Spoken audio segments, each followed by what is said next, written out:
Olá pessoal, aqui quem fala é Sidney. Hoje eu gostaria de falar para vocês um pouco da história de Roma. Roma, eu gosto da história, não é minha especialidade é história do Crescente Fértil, história antiga do Crescente Fértil. Mas eu adoro Roma e sempre estudei sua história desde os anos 70. Apesar de não ser, como eu falei, não ser minha especialização. Mas sempre gostei, sempre que possível eu gosto da história de Roma. Entender como foi a República, entender como foi o Império, que na verdade o Império era um prolongamento da República. O Império só se tornou hereditário a partir dos Flavianos. Mas, se você for entender Roma, tem que entender o estilo de vida dos romanos. Quem eles eram? O que existia antes? Na realidade, Roma é uma extensão dos povos etruscos que habitavam a Península Itálica. Eram povos que tinham um jeito peculiar de vida, gostavam de uma vida simples, meio burlesca, e habitavam a região da Toscana. Quando vocês olham figuras etruscas nos mausoléus, principalmente as figuras que retratavam os mortos em vida, que eram colocados em cima das urnas funerárias, ou melhor, em sarcófagos, vocês observam que eram povos que tinham a arte como ponto principal nas pinturas. E a língua etrusca, ela não foi decifrada ainda. Ainda não conhecemos a linguagem etrusca, apesar dos etruscos serem um dos povos que participaram da formação de Roma. Então é uma cultura muito grande, formada por pessoas que tinham a arquitetura como seu ponto principal, e os romanos herdaram o arco como a principal expressão da cultura etrusca. Além disso, deve-se aos etruscos também as grandes fortificações e também o sistema de estradas que foi copiado pelos romanos. Além disso, o sistema de esgoto de Roma é uma invenção etrusca. A Croácia Máxima, como eles chamavam o esgoto. Então Roma deve muito à arquitetura etrusca e também às artes, principalmente no tocante à religião. Já o outro povo que formou Roma, os sabinos, que formavam a região da Sabina, uma região um pouco mais ao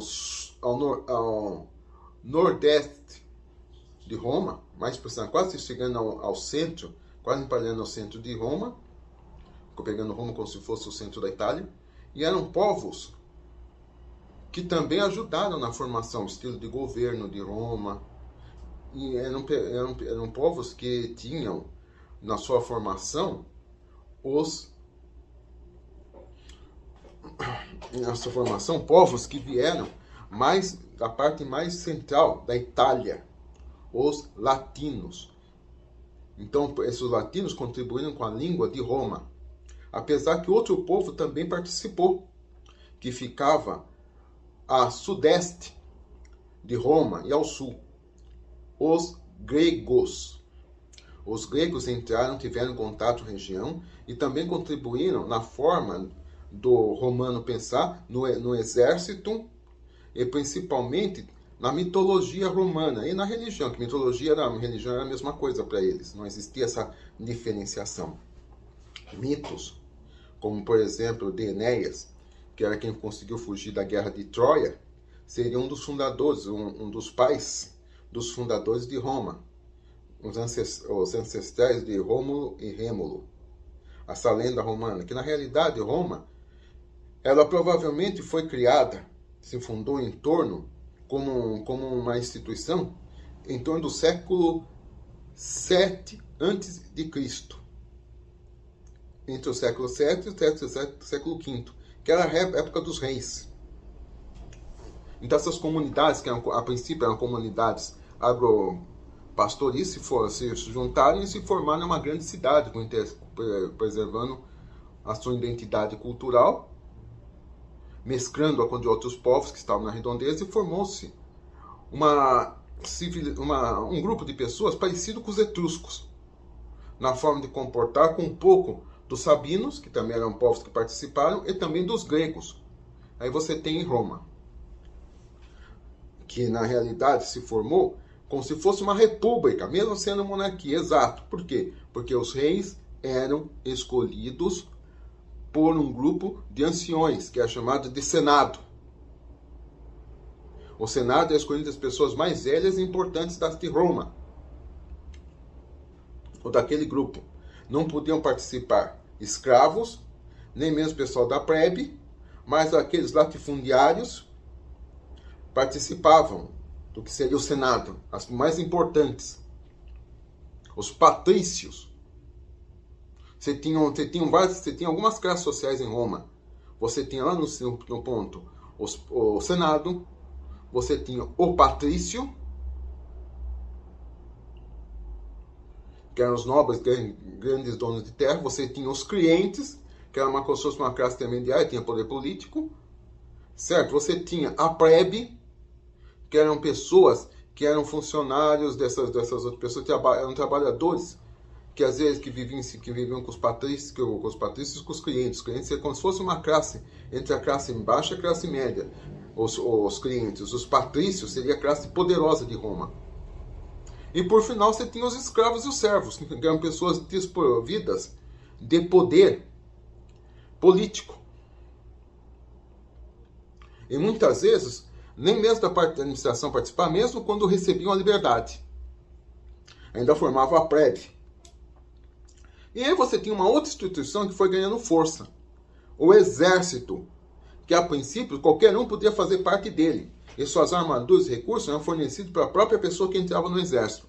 Posteriormente, com a profissionalização e a necessidade de defesa de Roma, de outros povos, e principalmente no século, em torno do século 3 a.C., quando Roma incorpora a Etrúcia, os etruscos passam a ser parte do Império Romano, o Império Romano torna-se uma coisa maior, somente contra a guerra contra Cartago, que fez com que Roma crescesse, e outras guerras púnicas que houveram.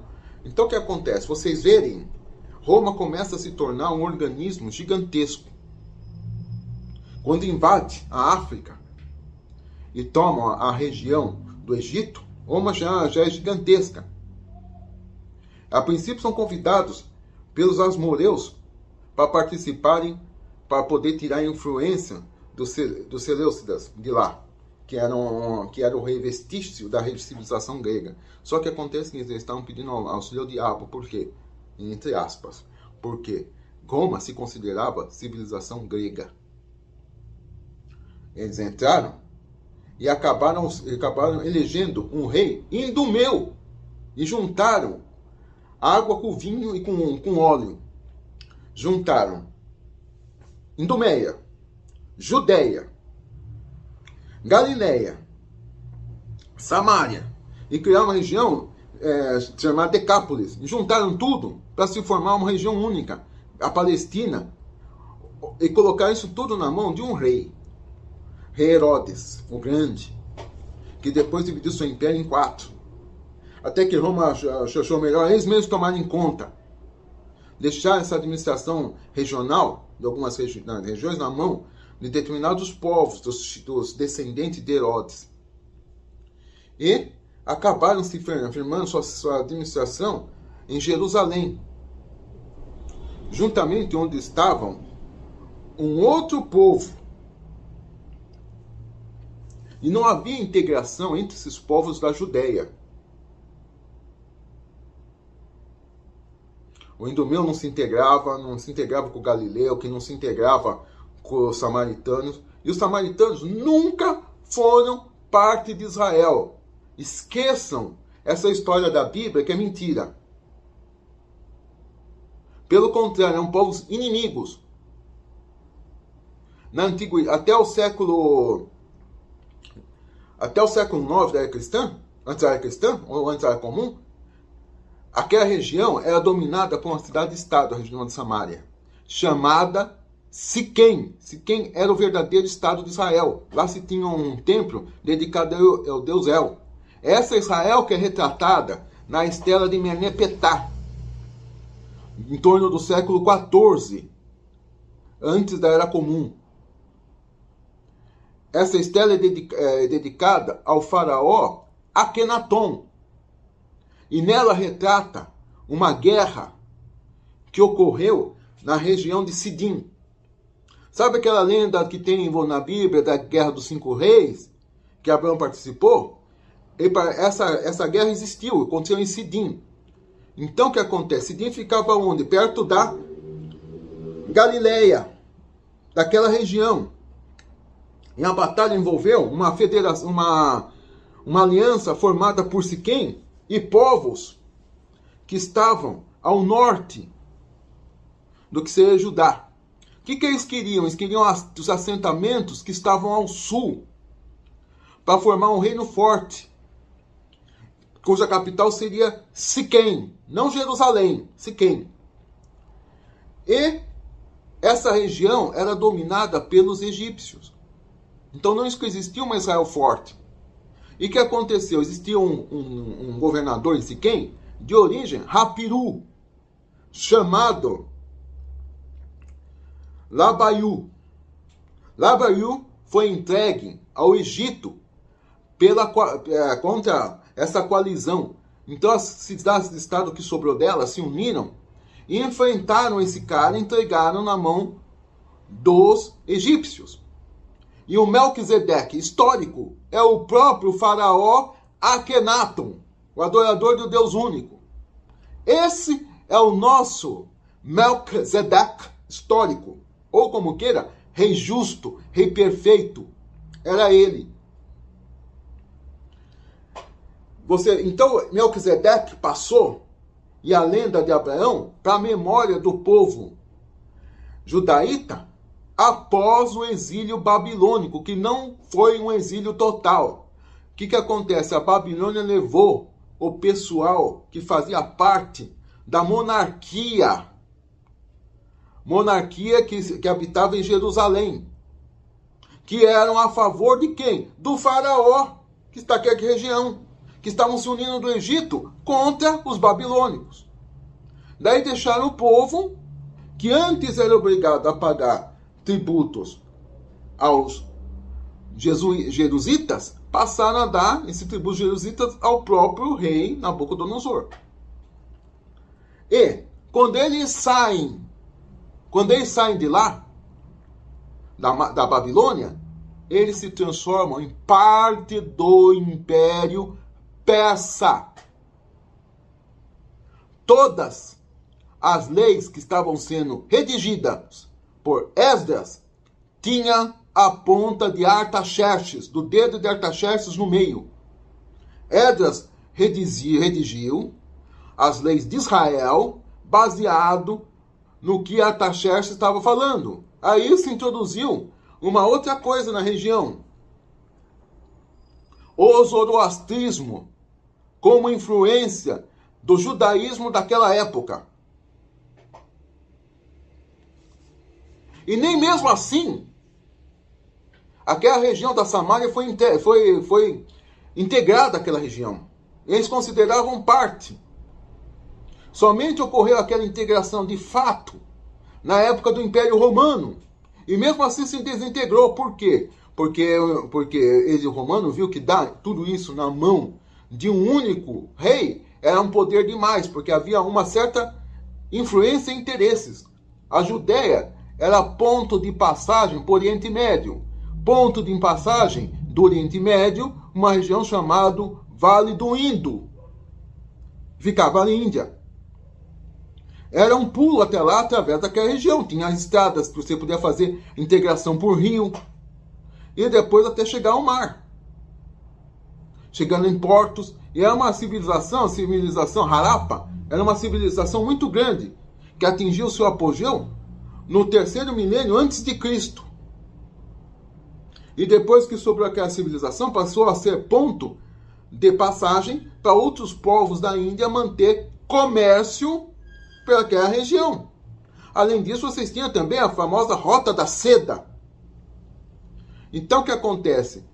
Judá era um ponto importante, porque de lá eles podiam acessar a Mesopotâmia. E além disso, o Crescente Fértil foi um grande celeiro do mundo, juntamente com o Egito. Então essa é a grande história.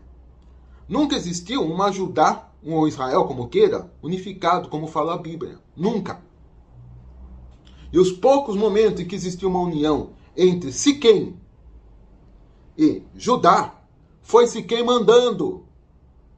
Na época, o rei Omiríades, ele se tornou o senhor de Siquém e de Judá através de um casamento entre um príncipe de lá com uma princesa judia. Foi a única época. Então, o que acontece? Nunca existiu uma união dessa. Mas voltando ao assunto de Roma. Roma, então, ela cresceu como um grande organismo. Entrou em Judá, certo? Colocou um rei que tomou conta de uma super-região formada entre os reinos da Idumeia, os reinos da Judéia, os reinos da Samária, da Galileia e também da Decápole, que foi formada pelos romanos. Depois essa região acabou se dissolvendo e o poder começou a ser centralizado por própria Roma, que mandava um governador lá.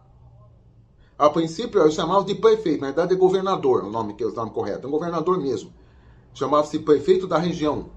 Pôncio Pilatos foi um, depois tivemos outros prefeitos, assim como tinha na Síria. Então o que aconteceu? Assim foi indo a época, até que teve uma guerra civil em Roma. Sim, uma guerra civil formada pelo primeiro triunvirato. O império começou a ceder ao exército. Até que chegou ao ponto desse triunvirato se dissolver e formar só duas pessoas. De um lado, Caio Júlio César e do outro, Pompeu. Que apesar de terem laços de amizade, de um ser casado com a filha do outro, eles tinham a disputa bélica. E Pompeu acaba perdendo essa guerra para Caio Júlio César, que entra como o grande ditador de Roma. A princípio o Senado foge, mas ele perdoa o Senado e faz com que os senadores voltem. E ele solta uma frase: Roma não é nada sem o Senado. E o Senado declara imperador, institui todos os poderes. Só que o império é um fenômeno que acontece em Roma e acontece também nas províncias tomadas. Onde imperium quer dizer poder, poder dado pelo Senado. Então o Senado dá poder aos generais de estabelecerem imperium nas províncias que estão em guerra. Que não está em guerra lá. Então você vai dizer posição de império na Judeia, posição de império na Síria, posição de império na Península Ibérica, posição de império na Germânia e também tentando entrar na Britânia. Chega um ponto que eles dominam a Britânia também. E o império passa a estar naquela região. Isso vai tudo até você ter a primeira grande família, eu creio que seu nome era Caldinos, que na realidade foi onde se saiu, o seu último representante foi Nero. Até você chegar a ter a última, que foi os Flavianos. Depois a primeira Flaviano foi a primeira a ter o poder hereditário. Então o que aconteceu com Roma? Roma já estava quebrada na época de César, foi reestruturada, não chegou a quebrar de fato, mas estava dividido o povo. Depois não passa muito tempo, no ano de 68, o pessoal quer que Nero renuncie ao governo, ou querem matar o Nero. Por quê? Porque Nero negligenciou um pouco da sua administração, deixou sua administração na mão de um liberto. Isso foi chamado um tapa na cara do romano, porque se ausentou suas atividades para curtir atividades teatrais, atividades musicais, que o Nero ele era um amante da cultura. Só que ele tinha que ter cuidado mais em Roma. Quando ele chega a Roma, em 68, ele vê que as pessoas estão insatisfeitas com ele. e querem o eliminar. Entre quem está sendo indicado pelo Senado e pelos patrícios, Galba. Então Nero se suicida para não dar o gosto de ser preso e morto por Galba. Galba assume. Galba, que estava na Península Ibérica, assume. Só que ele assume, só que tem uma coisa. O pessoal acaba não gostando de Galba. E acaba provocando uma ira de uma pessoa que era amigo de Galba. Otão. Otão chega e toma o império. Galba é morto. Nesse inteirinho, você tem o filho Vespasiano chegando para prestar homenagem a Galba e volta no mesmo caminho quando soube, com medo de ser morto também. Agora o que acontece? Aí você tem uma época de Roma chamada a época do 4 Césares. Onde quem foi César em Roma? Foi. Em 69. Galba. Otão. Vitélio. E, por final, Vespasiano. Só que teve um hiato entre Vespasiano e Vitélio, onde o próprio Domiciano foi sagrado imperador quando estava para visitar o pai. Porque o pai ainda não tinha entrado em Roma. Ele acabou fugindo, disfarçado de sacerdote do templo de Ísis. Imagina a vergonha disso, que o templo de Ísis era um culto feminino. Exato. E havia diferenciação entre sacerdotisas e sacerdotes. Cultos femininos eram feitos por sacerdotisa. Portanto, chuta como o Domiciano saiu de lá. E Domiciano não era bem visto, apesar de ser Flaviano, o seu pai tinha predileção por Tito. E uma vez, essa predileção foi tão grande que ele administrou a Judéia junto com o filho Tito. E uma vez que acontece, eles estavam em grande perigo e precisavam pacificar uma região da Germânia, onde o Vitélio acabou tendo poder. Então ele manda quem para pacificar a região? Não manda Tito, porque sabe que o perigo envolver a Tito é muito grande. Seu filho, Domiciano, ele foi criado para ser um sacerdote, para ser um senador romano. Ele tinha uma cultura muito forte. Ele era uma pessoa que foi considerada na juventude como o príncipe da juventude. Quer dizer, uma pessoa muito influente, principalmente entre aqueles que eram filósofos literários. Ele tinha uma cultura muito grande. Sem experiência militar, o seu pai manda para a Germânia com um desafio a pacificar a região. Pasme, ele pacificou com 18 anos. Ele conseguiu sucesso, só que não foi reconhecido pelo seu pai. Então ele começou a ter bronca da própria família. Quando chega, ele acaba gostando muito do seu tio, do irmão de Vespasiano, o qual foi assassinado por Vitélio no Capitólio. Ele colocou fogo no Capitólio e queimou vivo o irmão de Vespasiano. E nisso Domiciano consegue fugir disfarçado de sacerdote das virgens de Ísis. Imagine, deve ter feito que nem o Brizola ser disfarçado de mulher. Então o que aconteceu? Ele foge. Mas para chegar na casa do pai dele, onde o pai dele estava, ele acaba sendo sagrado César.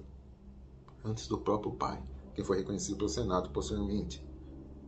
Isso é uma outra história. O Vitélio acaba sendo morto por tropas fiéis a Vespasiano e a mando do homem mais influente do Império, Tibério Júlio Alexandre. Quem foi Tibério Júlio Alexandre? Tibério Júlio Alexandre foi o imperador, pode-se dizer, prefeito, ou como que ele é governador, de Alexandria. Alexandria era o celeiro do Império Romano. Lá que saíram os cereais, os grãos que alimentavam todo o Império. Era um homem que tinha uma grande fortuna, de descendência judaica, rico, nasceu em família rica, de judeus ricos. E a partir do momento que Roma botou os pés em Judá, os judeus foram se estabelecer em Roma. Roma tinha uma colônia de 20 mil homens, 20 mil pessoas, melhor dizendo, judeus, tinha sinagogas.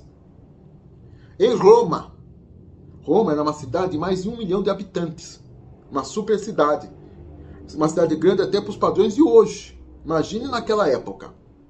Então os judeus já tinham fincado o pé em Roma. Os judeus choraram a morte de Júlio César, porque os judeus tiveram muitas regalias em Roma. Entre elas, de não precisar servir o exército e manter sua religião, sem precisar seguir a religião romana, dos deuses romanos. Então eles podiam manter seu credo. E Roma beneficiava-se do comércio, da leva em passagem. Só que é o seguinte, vamos estudar um pouco Vespasiano. Quem foi Vespasiano? Vespasiano, se você ver, Suetônio é um cara crítico dos Césares. Suetônio tira sarro da figura de Vespasiano. Vespasiano, quando jovem, ele teria tido um presságio de uma árvore que não dava fruta e deu para ele uma flor e foi levar para a mãe. Ó, mãe, que eu trouxe. Ah, que bacana, tal. Eu tenho um presságio. A senhora vai ter um filho que vai um neto que vai ser imperador. Ele falou para a mãe olha para ele e fala: filho, você já na tenra idade, com delírios? Onde já se viu isso? Porque ele era de uma família pobre, apesar de ser um sabino.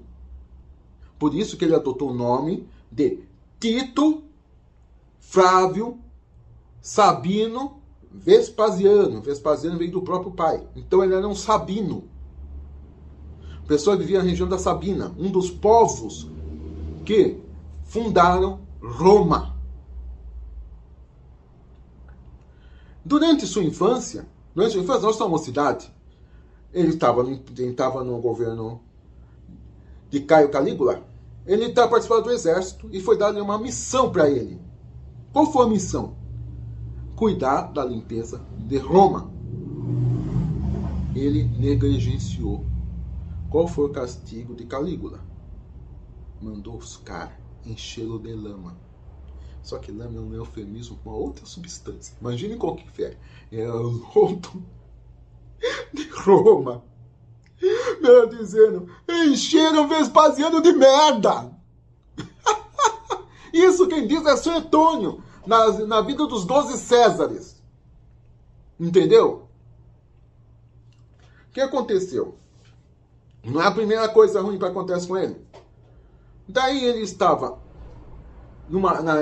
na época de Nero, ele cuidava, depois de dois imperadores.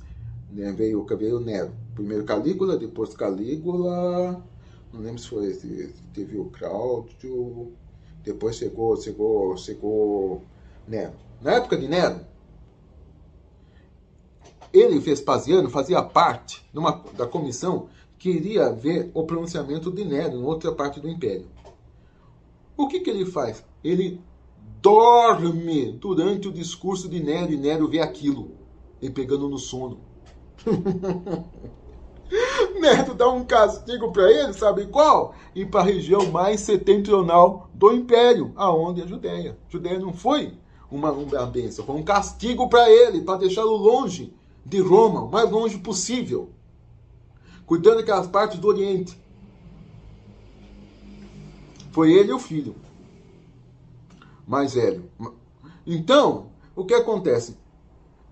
Tem outras passagens que ele está almoçando em determinado lugar, chega um cachorro, que o pessoal tinha certa mania de cortar parte das pessoas como castigo, e levam para ele uma de um escravo.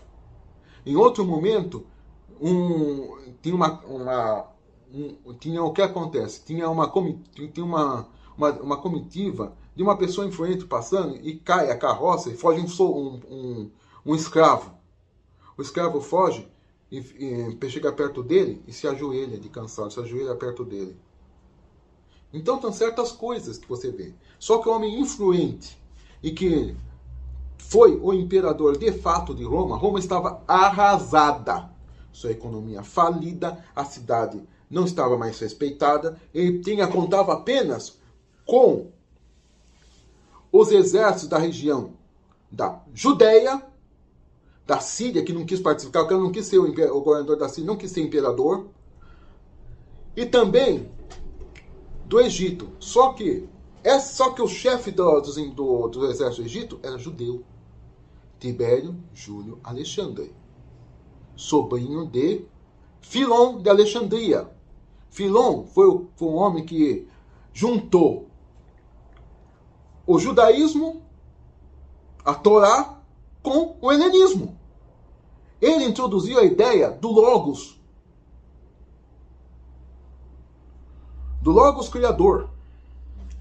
Então ele trouxe a ideia do Deus platônico para dentro do judaísmo, helenizando o judaísmo. Roma pegava pessoas para compor seu exército de moradores das regiões onde tinha a Pax Romana. Provavelmente existiam muitos soldados romanos que eram casados com mulheres judias que estavam naquela região da Palestina, ou como queira, Judá, ou mesmo que estivessem a serviço de Tibério Júlio Alexandre. Então, Tibério Alexandre era o homem mais influente do império, super rico. Judá já tinha entrado no Império Romano, na própria capital, e de lá se espalhou em outros lugares, como por exemplo a Península Ibérica. A partir do momento em que você vê um exército formado por pessoas judificadas, ou pessoas judias, como queiram, ou um exército de judeus invadindo Roma, pergunto, quem foi que conquistou quem? Judá conquistou Roma.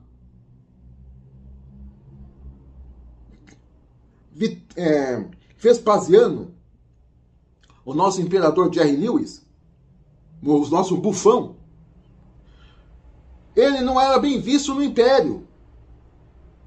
Pois diz uma certa forma, se você governar bem, para você ter influência bem, você tem que pegar um governante que seja fraco. Ele era um governante fraco. Ele foi escolhido por Tibério Alexandre para ser imperador. Não foi o Senado que escolheu. Ele foi escolhido por suas primeiras tropas de Alexandre. Tibério Júlio Alexandre. E Tibério Júlio Alexandre, com seu poder, com sua influência, também falou para as tropas de Vespasiano fazerem o mesmo, proclamar imperador. Por quê? Porque Vespasiano era de origem sabina. Se e somente se Tibério tivesse nascido dentro da capital do império, tivesse nascido lá, se fosse de origem sabina ou de origem etrusca, daquela região da Toscana, teria sido ele o imperador, porque Tibério Júlio Alexandre era o imperador de fato. Ele mandava no império, ele mandava na cabeça de Vespasiano. Ele fez Vespasiano aceitar coisas ridículas, como por exemplo, duas pessoas que para convencer Vespasiano de que ele tem a natureza divina, chegaram para ele, um se dizia cego, e falou que sonhou que Vespasiano tinha cuspido nos olhos dele e passou a enxergar. O outro era coxo, e pediu para Vespasiano tocar na perna dele, que sonhou que se Vespasiano fizesse isso, certo? Serápides faria com que eles andassem. Então, na realidade, o cristianismo pregado por Tibério Júlio Alexandre, assim chamado de cristianismo, era com base em Serápides. Era com base lá no Egito. Então o que acontece? Ele se reluta, Vespasiano fazer, onde você viu fazer? Não é concordar, vamos ter que fazer isso. Ele cospe nos olhos do cego, que volta a enxergar. Aleluia! Ai, encantarapachai, voltou a enxergar. Ele toca na perna do coxo, e o coxo passa a andar bem. Ai, encatrapachei.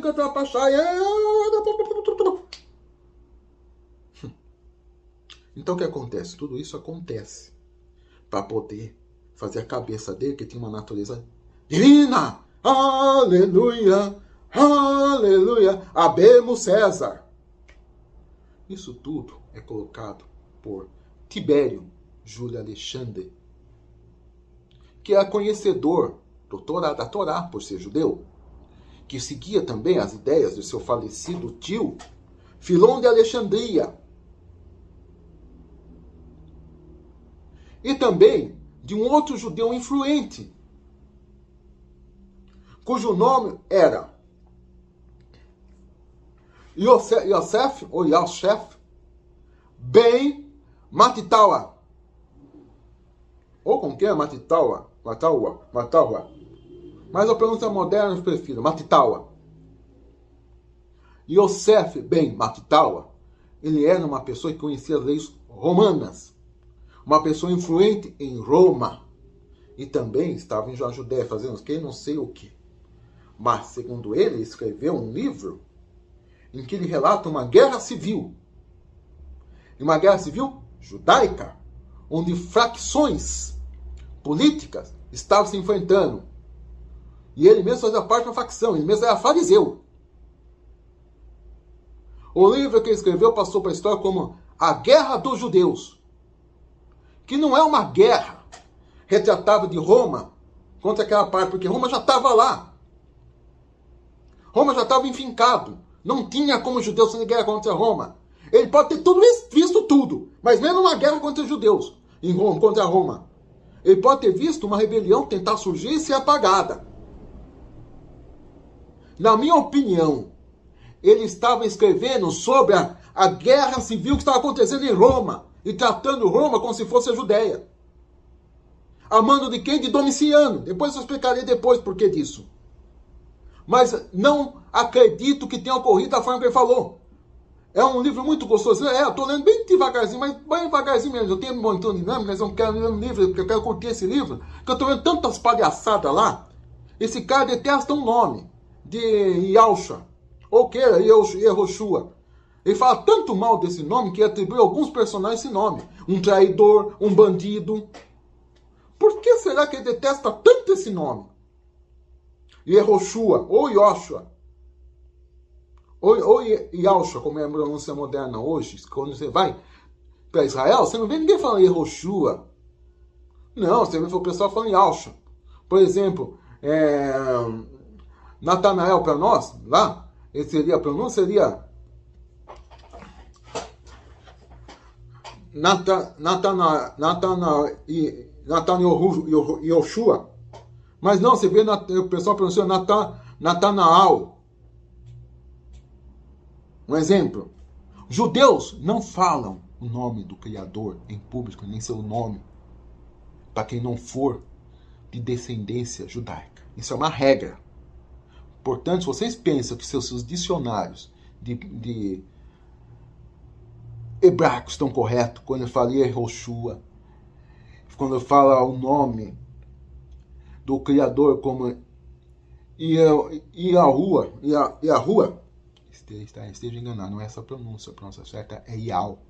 Vamos ver os vídeos de judeus pronunciando o nome que são derivados deles, vocês vão entender que essa pronúncia não deve ser falada junto a quem não é judeu.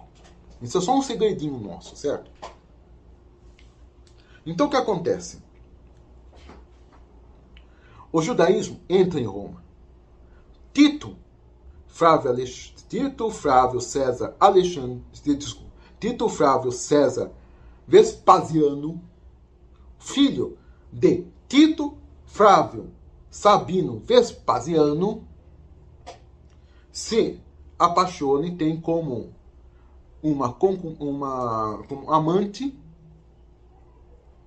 uma pessoa da família de Herodes, Júlia Berenice, uma princesa judia. E ele queria casar-se com essa princesa. Só que quando ele se transforma em imperador pela morte do seu pai, que reinou durante 10 anos governou dentre os homens Roma, ele se torna imperador por 2 anos. Ele é provavelmente morto pelo próprio irmão. Ele envenenar seu irmão, não gostava dele.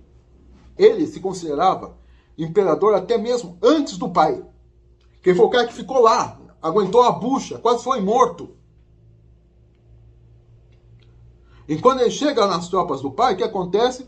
O pai o pega como as tropas do pai consideram como César, antes mesmo de Vespasiano ser proclamado pelo Senado. Ele viu o tio ser assado vivo dentro do Capitólio, que foi incendiado. Então ele chega lá. O Vespasiano, ele fez um ótimo governo em Roma, reconstruiu Roma, que tinha sido queimada por Vitélio. Vitélio foi humilhado pela população, que ouvia como um fanfarrão. Ele era um homem gordo, que praticava uma coisa que Roma não gostava, era comilão, ele comia demais. Enquanto o povo passava miséria, porque estava uma plena guerra civil, lá estava ele se fartando do bom e do melhor, de vinho, muito vinho. Ele tinha o rosto inchado de beberrão. Ele tinha uma barriga bem proeminente. Ele foi lançado seminu para o povo. O povo acabava dando uns tapas nele, jogando merda nele, estrume, enquanto ele passava. Ele quis abaixar a cabeça para não ser reconhecido. O pessoal colocou uma espada assim na cabeça dele para levantar a cabeça dele, para ele passar de cabeça erguida para o povo reconhecer quem era. O pessoal chamava ele de incendiário, safado. Ele foi morto pelo povo. O povo linchou esse homem. E o corpo dele foi jogado no rio Tíber, como se fosse merda. Isso foi o fim de Vitélio. O que aconteceu? Domiciano foi sagrado César, antes mesmo do próprio pai. Quando foi feito o triunfo de Roma, vejam bem, o exército era judaico.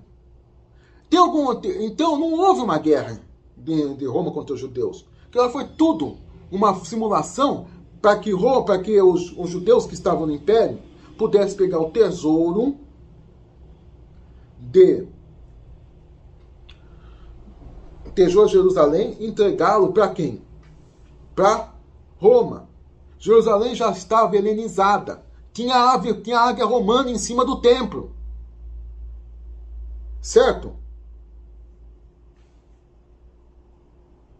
Eram Seleucidas, que era o povo que esse o nome, que era o povo que governava Jerusalém, ou como queira, o Sinédrio. O Sinédrio estava helenizado. Não tinha como não estar. Quem estava morando lá em Jerusalém eram os próprios romanos, o próprio império. O povo que frequentava lá era povo romano. Então estavam helenizados.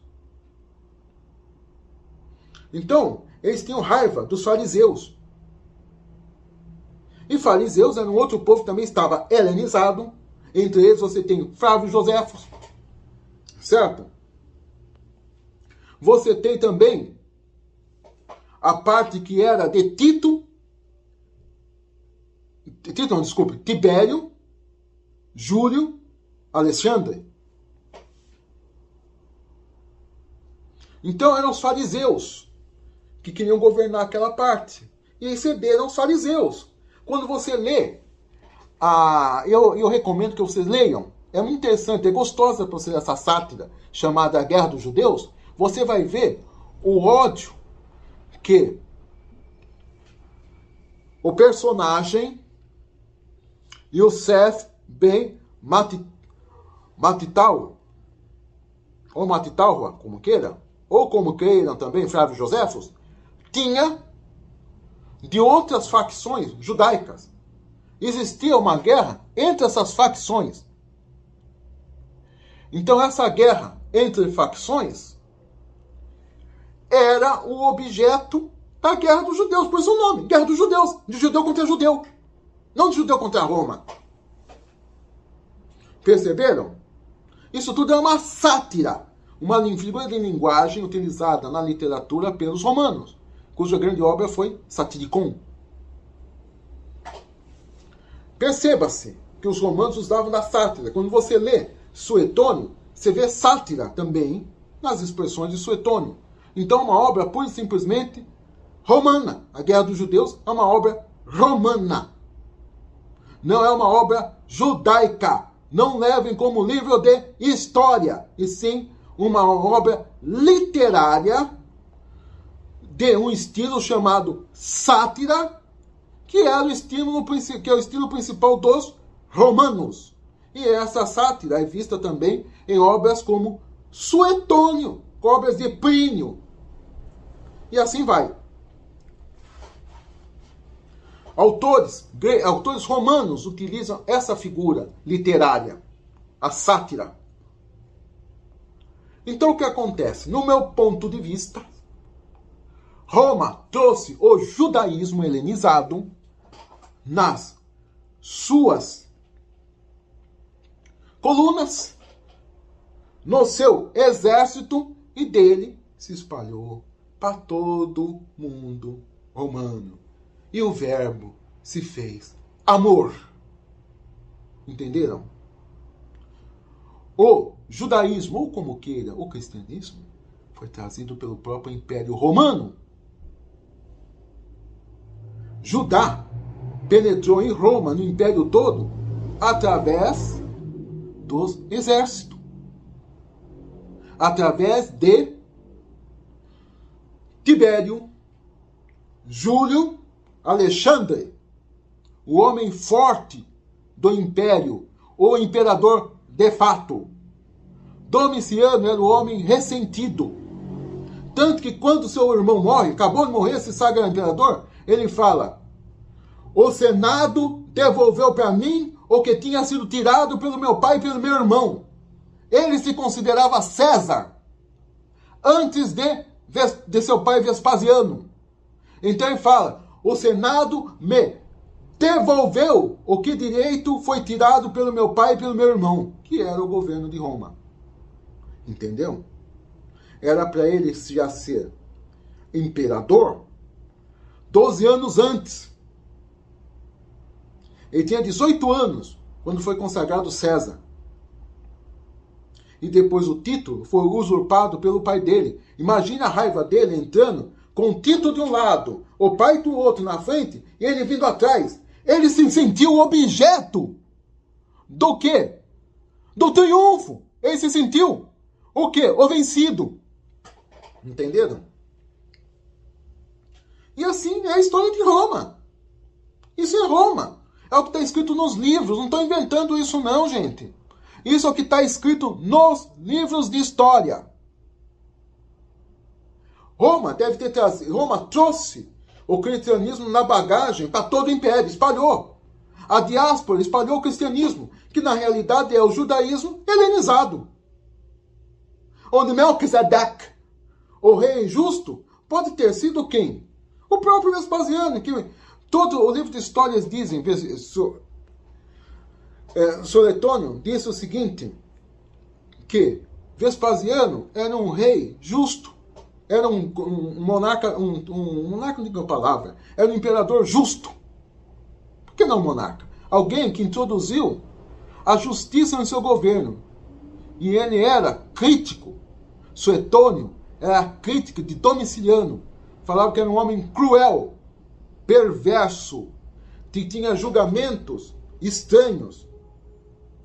Governou durante 10 anos, minou o poder de império dos seus generais para que não se rebelassem contra ele e fizessem o mesmo que seu pai fez, usurpar o poder. Bem, essa é a história de Roma. Para vocês lerem, não fique lendo o que o Sidney falou. Leiam a vida dos 12 Césares, Suetônio. Leiam também história. Leiam Plínio, leiam Plutarco, que Plutarco escreveu sobre história. Leiam também o que Tácito fala em seus anais, no seu livro terceiro, o que fala sobre essa época. Leiam história, não acreditem em um homem que só leu um livro. E assim me despeço de vocês. Até mais, fiquem na paz. Tchau.